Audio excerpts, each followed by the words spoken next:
This is the best songwriting advice I've ever heard. I've made this offer so many times. One person on the planet who's taken me up on this offer was this kid. He goes, well, how do I write copy? How do I learn how to do it? Instead of taking all these courses and shit, just write a sales letter every day and email it to me. He's like, all right. I'm thinking I'll never hear from this guy again. He wrote me like 70-something sales letters, just pummeled me every day. And he didn't even bother asking me what to write about. He just started writing about, there's one about duct tape, about painting, pulling shit out of his ass, writing sales letters about. I would read them. First ones weren't that good. By the end of the month, it was awesome. Today, that guy runs Dean Russigo's by doing it. Nobody does it. They're all like, well, what do I do? What should I say? How do I start? When do I start? Now? Where? Here. What happens when it doesn't work? Welcome to the club. Yeah. Never works the first time. Get up, start over. Is that not the best advice you've ever heard? Just do it, right? And the idea that he was writing about different things, and I know this is for sales copy, but it's the same thing for songs. You can write a song about duct tape. You can write a song about paintings.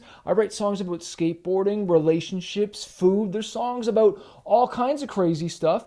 And maybe if you choose something a little crazy or a little different that's not your norm, it might pull something out of you that you didn't realize was there. And if you're doing this every single day and trying different stuff, you're going to find talents and gifts that you didn't even know that were inside.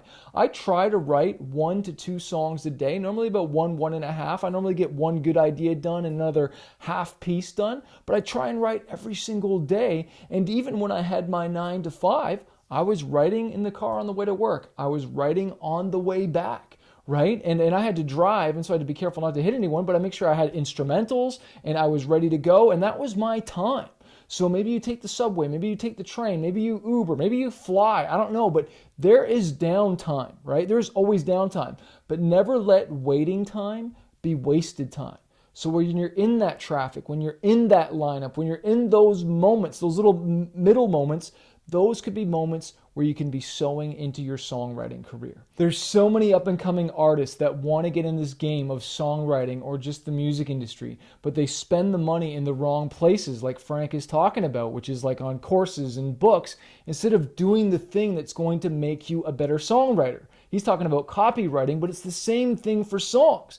Spend it on a producer and writing that song with them. Spend it on a feature to get a featured artist with that you can collaborate with, and invest in the music by doing the thing, and you will become better. I have lots of books and courses on songwriting, but that's fine to learn that stuff, but you'll learn so much more by doing. That's where I got my education, is by in the studio and literally being in the vocal booth, and they're telling me, try this harmony or sing it like this or try that, or that line could be a bit better, it could be stronger, oh, or try this rhyme wave tool for songwriting. I've been writing songs for years. I just found this really dope tool, and it's making me a better songwriter.